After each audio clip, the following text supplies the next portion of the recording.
Do we have any cyclists out there in the audience? Raise your hand. Oh, that is excellent. Well, I hope after I tell you this story, you'll never look at bicycles the same again. My brother and I and some friends started a company 30 years ago to design and manufacture high-performance bicycle components. Most of our products were for racers and for fitness and sport. And at that time, I thought I knew a lot about bicycles and the power of bicycles and all that they could deliver. It turns out I missed a very important part. I missed the basic concept of transportation. Here's what I mean.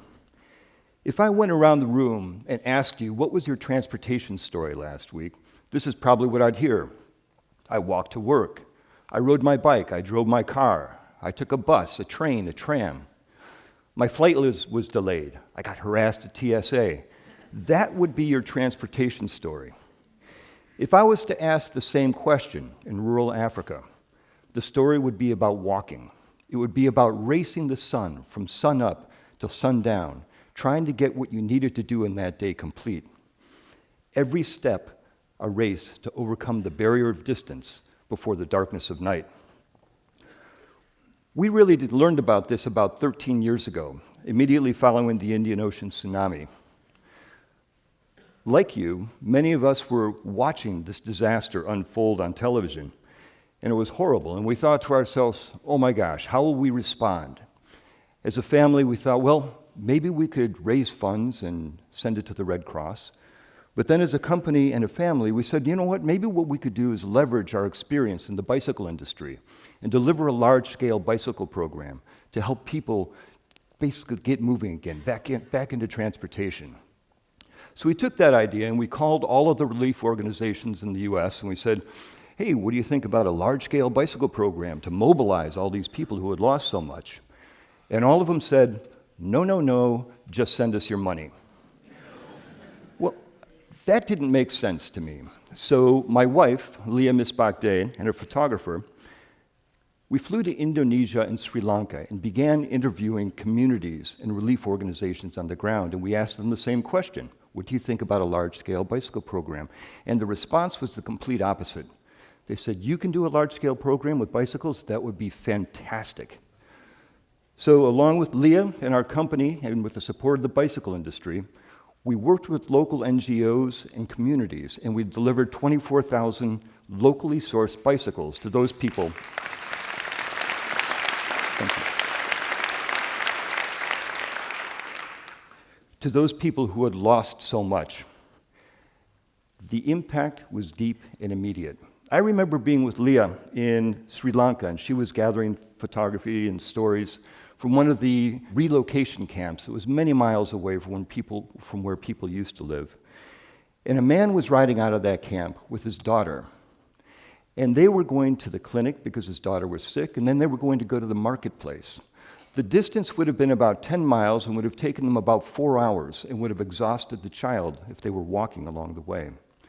When they received the bicycle, they were able to complete that trip in 1 hour, and the man was able to carry the daughter all the way. The beauty of that is that wherever a bicycle was delivered, the exact same transformation occurred.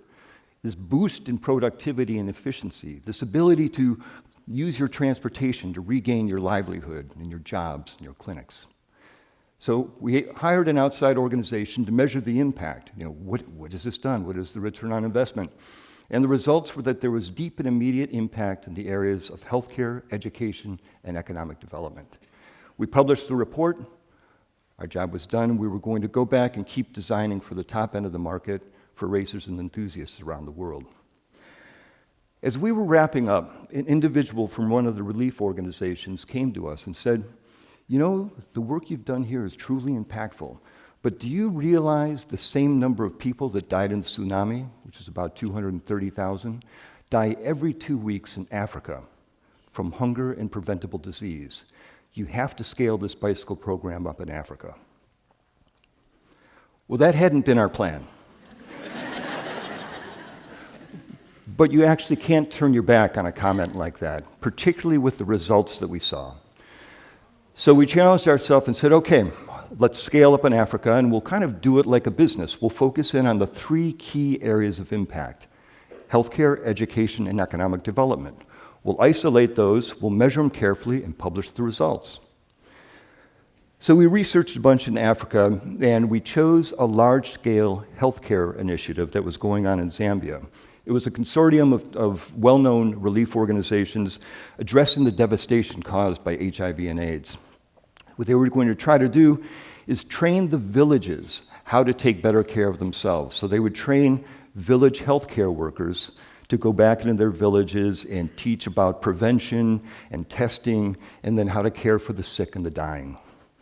They trained 23,000 workers and sent them out into Zambia walking. For those of you familiar with Zambia, Zambia is about the size of Texas with half the population. There's a whole lot of distance between everything: homes, villages, towns. What they found is that the trained healthcare workers wasted so much time walking that the program began to suffer. There were huge inconsistencies in the care. The caseloads weren't being taken care of, but even worse, the volunteers were beginning to drop out of the program. They were poor as well, and they had to take care of their families. And if they had to walk for hours and hours, they couldn't take care of their families. It was terrible. So we came alongside of them. We said, okay, we'll deliver 23,000 bikes, and we will mobilize your demoralized army, and we will get them back on the roads. So that shouldn't have been a problem. So we said, okay, we'll replicate exactly what we did in Sri Lanka, which is we identified all the local sources of bikes, we strengthened them, and then we delivered them into the field. So we looked into Zambia at all the sources of bicycles, and we took them and we tested them out in the communities. And what we found is that all of them began to fail immediately. Pedals broke off, crank arms bent, wheels collapsed. They couldn't be used for this program. It was a disaster. We had been way overconfident. We affectionately called those bikes BSOs, for bicycle-shaped objects. We had to go back to our NGO partners, the ones that were dependent on us to deliver transportation, to kind of salvage their program.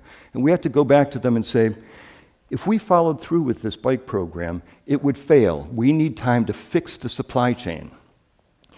Well, we went to all of the suppliers, and of course, none of them thought that their bikes were breaking, which is another classic example of the poor have no voice and they get dumped on all the time.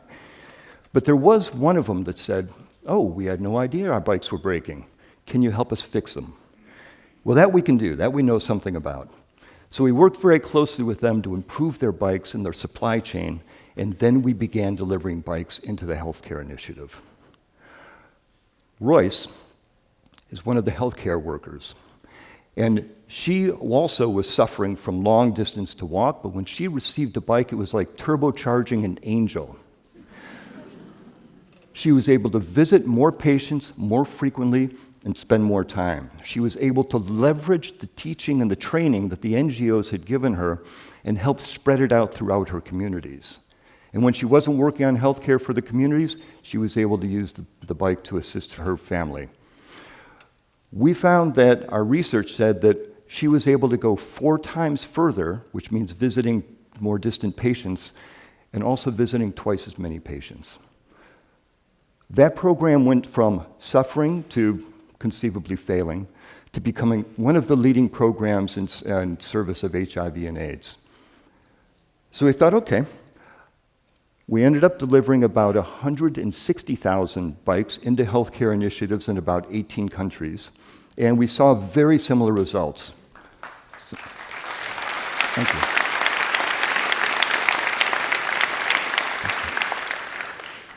We saw very similar results, and we're not done yet. But with the healthcare initiative going, we turned our attention to education. Remember, we're working on the 3 key findings that we found in Sri Lanka. In Sri Lanka, we found that when the students that had been displaced into distant camps received a bicycle, they began to return to school immediately. Our research in Zambia said that distance was a huge barrier to keeping kids in school, and that if we applied the same concept, we would see the same results. And in Zambia, many parts of Africa, the tradition is for the girl students to do all the chores at home. That includes cleaning, cooking, fetching water, caring for younger siblings. So the dropout rate for girls was much higher. So we worked very closely with the Zambia Ministry of Education and the communities, and we designed a program that would provide bikes to students on a study-to-own program. If they stayed in school, they would earn the bike after 2 years. And that began to regenerate this incredible transportation that was missing in connecting students to schools. Ethel is a student, she's a high school student who lives about 4 hours round trip to school. She has dreams of becoming a nurse. She's good in science, she's good in math.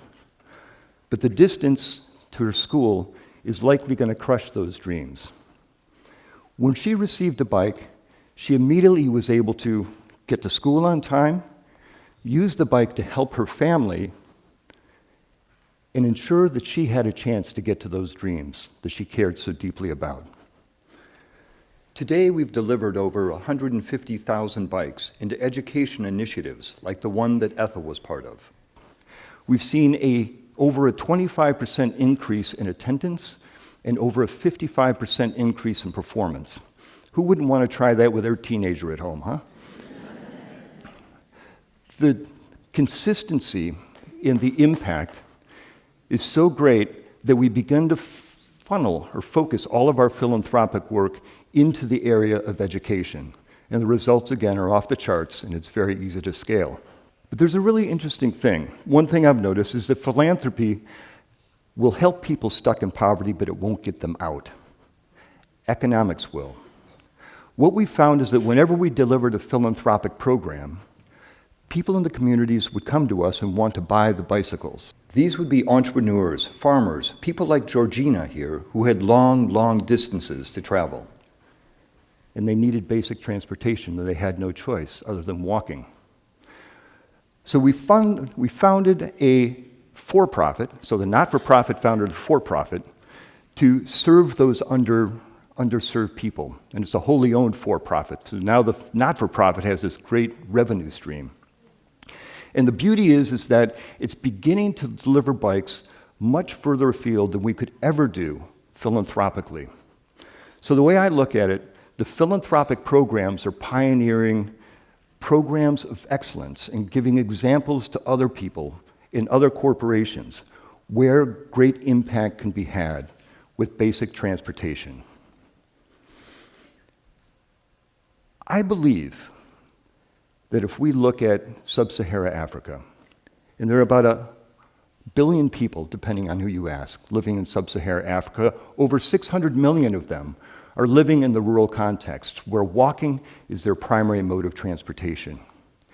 Imagine the possibility of mobilizing those individuals. Imagine the possibility of them caring for their villages, them caring for their education, them caring for their commerce. Release them from that bondage of distance that they face every day that consumes so many of their daylight hours. Release them through the power of bikes. We're beginning to do that and generating the data to back it up. And my hope is that at some point, we'll be able to get enough people to copy us that transportation will never be a barrier to those people in rural Africa again. I look at the possibility of transportation, and I think to myself that we have so many options that we've forgotten about its importance. Today, you'll leave here and choose many modes of transportation to get home. But the people in rural Africa don't have those transportation choices. I look at my life and I go, we all have a transportation story. Mine, I'm thankful that I can live a life of impact to the service of others, bringing voice to the poorest people that have the biggest problem with transportation, and bringing the bike industry to bear into that. I've spent most of my life designing and manufacturing high-performance bicycle components. But I think the most powerful bicycle I've ever seen is one in the hands of a woman building her business and fighting to gain new markets, or one in the hands of a schoolgirl fighting for her education. Thank you.